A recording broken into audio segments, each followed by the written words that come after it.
జనవరి 10 నుంచి 19 వరకు తిరుమలలో వైకుంఠ ఏకాదశికి ఏర్పాట్లు.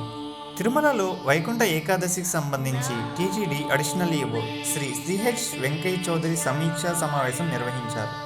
సోమవారం మధ్యాహ్నం తిరుమలలోని అన్నమయ్య భవన్లో వివిధ శాఖల ఉన్నతాధికారులతో సమావేశం జరిగింది.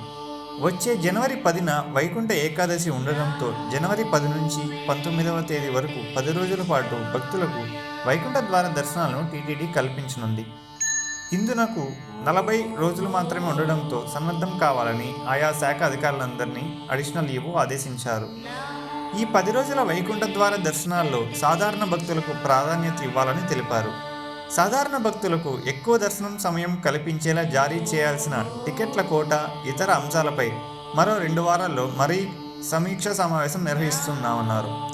వైకుంఠ ఏకాదశికి సరిపోయే పూల అలంకరణలు, వసతి, శ్రీవారి సేవకులు, స్కౌట్లను నియమించడం, ట్రాఫిక్ నిర్వహణ, పారిశుద్ధ్యం, ఇతర అంశాలపై కూడా ఆయన చర్చించారు.